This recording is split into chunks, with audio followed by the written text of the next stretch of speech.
Blockchain Nation. Thank you for taking the time to watch this video. So I just want to go over something that happened late last year where some crypto CEOs were, I was going to say interrogated, but questioned by the US Congress. Obviously, with what's going on in the crypto space, the US government and governments all around the world are concerned about how they should handle cryptocurrencies. They are worried that should they, because there's this narrative that cryptocurrencies is driven, or specifically Bitcoin, is driven by terrorists and gangsters and bad people, so it should be regulated.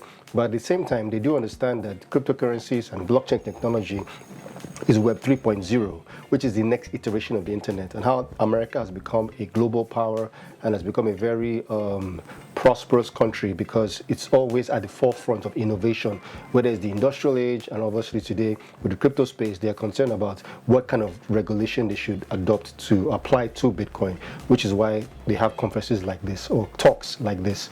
This was a very phenomenal one. If you're in the crypto space, please watch it. And I think the representation for crypto is phenomenal. We're just going to go over just a few highlights of this talk.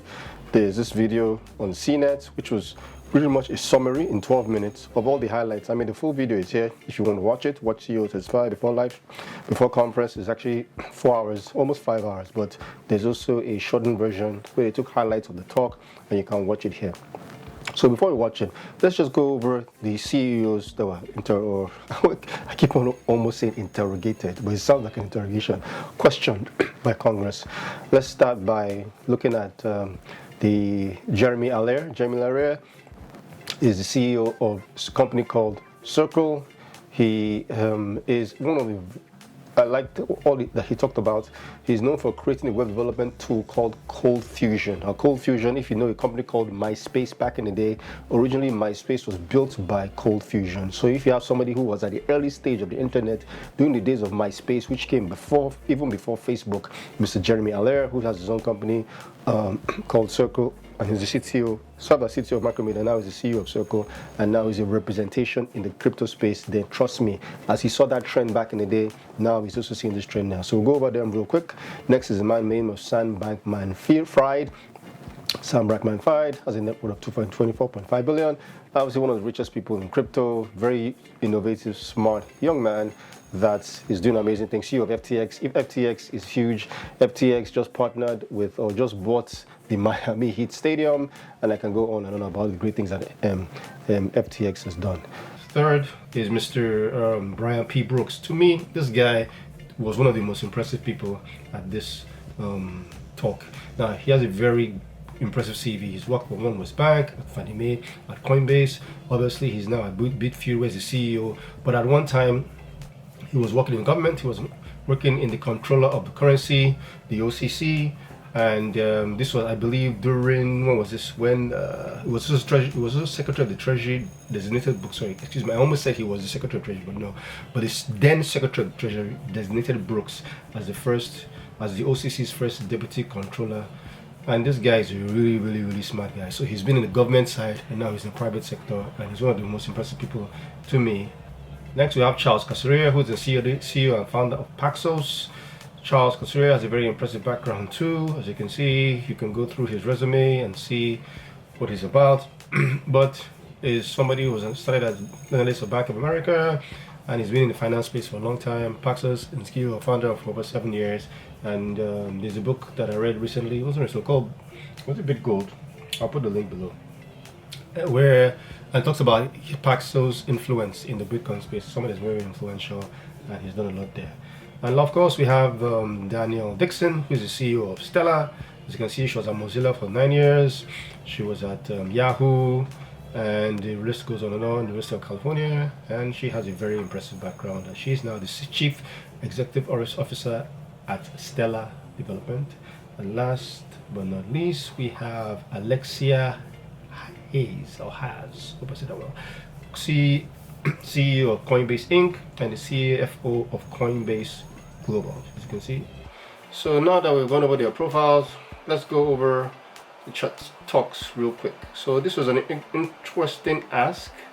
I'll just play this real quick, and I'll show you how Jeremy Allaire responded to this. This is from AOC. really an extension or perhaps expansion of our present one? Well, I would disagree with that. I think what I believe we're seeing is a new open infrastructure layer on the internet, a missing infrastructure layer of the internet that is designed around value exchange and economic coordination, that is rooted in immutable data, the ability to interact with counterparties in a very, very safe way that hasn't existed before on the internet. And really, many of the efficiencies that the internet brings in terms of moving information brought into moving value, but also with greater degrees of security than are often offered through the existing financial system. So I really do believe we're building a new global economic infrastructure layer. In your view, is additional guidance defining clear rules of the road for investors and market participants needed at this time? Thank you for the question. We believe this is a very important area of focus for the SEC and this committee. We do agree that the laws are clear. However, existing laws, regulation, and legal precedent make it clear that blockchain tokens are not securities. So we believe that the law clearly shows that blockchain-based digital assets are one of two things: either a new form of digital property or a new way to record ownership, as Brian Brooks spoke earlier about. We do believe that clarity is needed because these are new assets. It's a new way of transacting with these new protocols that we spoke about, and I think it would benefit all of us in the ecosystem to have agreed upon definitions. I think from the standpoint of what's available in the market today, one of the things that we need to do better in this industry, and I think we're working in that direction, is much like the early days of the web, we need to focus on consumer-oriented products that have a lot of information about the challenges and also brings the person through from a literacy standpoint so they understand. You look at user experience, you look at UX design, all of these things are really, really important. And as we saw in the early days of the web, it happened, it came together. We became better at educating the audience about what's available and what's out there. The nice thing about blockchain is you have immutability, you have records that are out there that can't be changed. This information is already leveraged by Chainalysis, for example, in Elliptic, to demonstrate the different things that are happening on chain. And I think it allows us the opportunity to create a lot more foundational efforts with respect to user experience and focus on these consumer protection issues that you're talking about. I like how Ms. Dixon answered. I love the way Jeremy Allaire answered and Alisa Hayes. So the question really by AOC initially was, is this a new financial system or is it just an upgrade of the current financial system? I think that is a very, very important question, the way they answer that. There's a distinction between what we have currently, because it's a huge distinction. It's like night and day between a centralized system of banking using archaic tech stacks that have been that are so old that it takes you that's not active on weekends. Banks are not 24/7 like how the crypto market is, and it's just interesting how they made that distinction very clearly. And I hear what what's his name also said, Sam Fried said about the same question as well.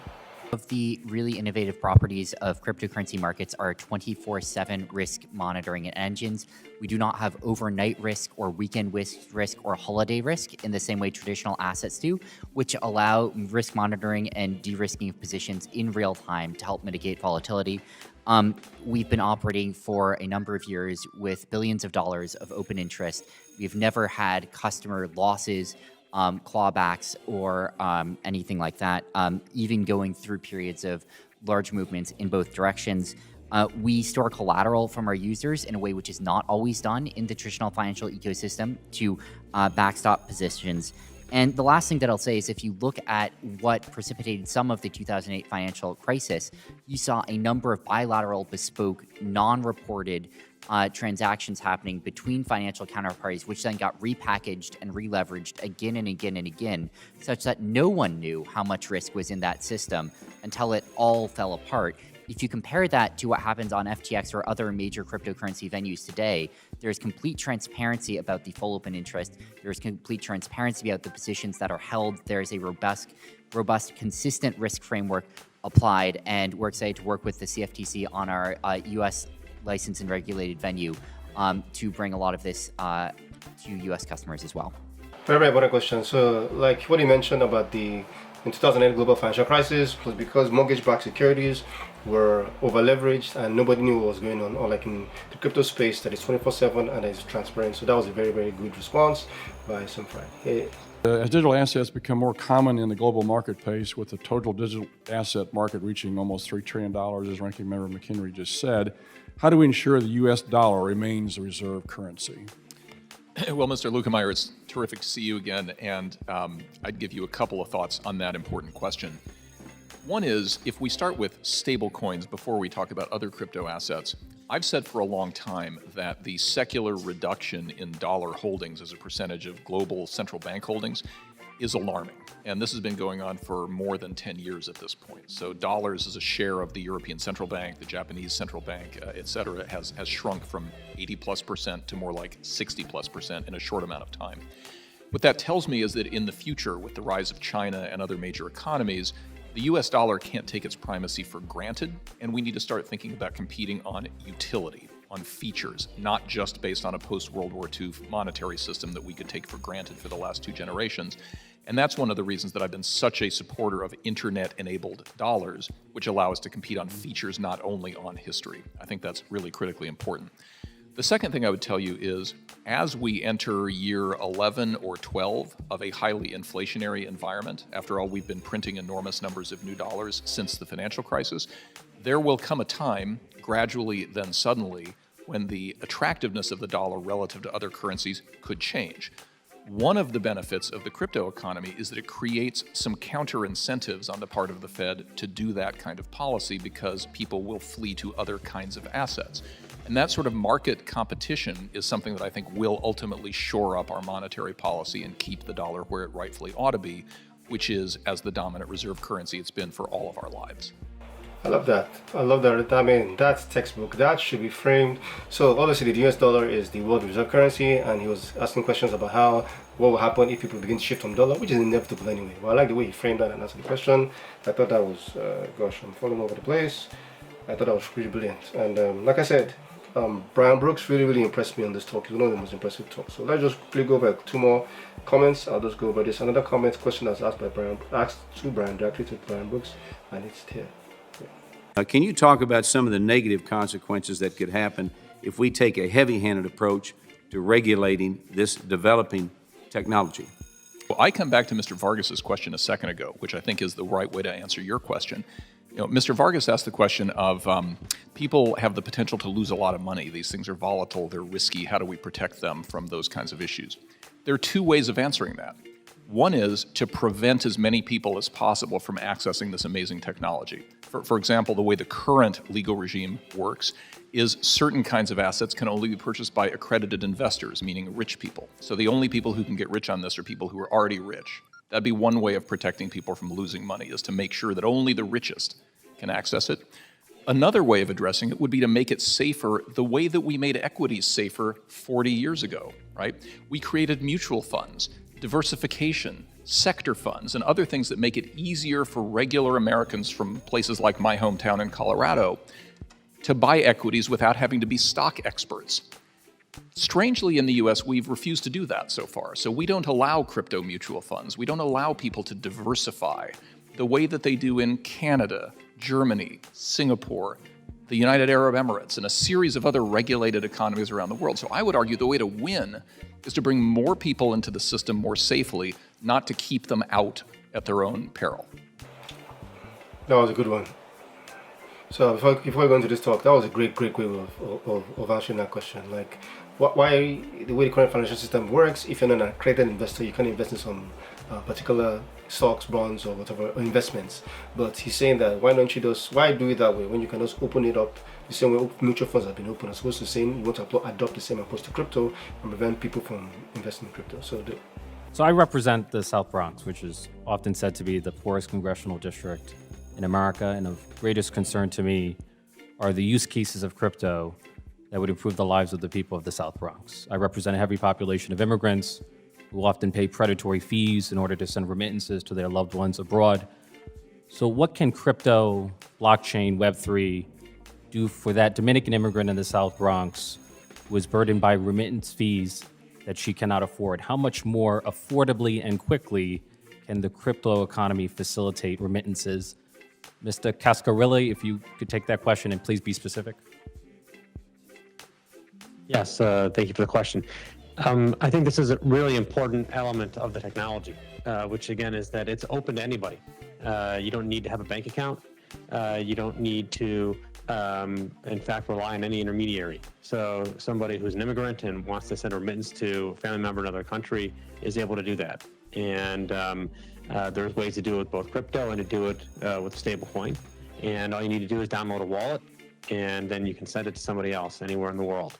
And so this is a really powerful tool for democratization of access, especially for those who have difficulty getting bank accounts. There's no minimum fees, there's no minimum balances, there's no check cashing fees that are part of this technology. And you can do it in some cases for, a penny or less.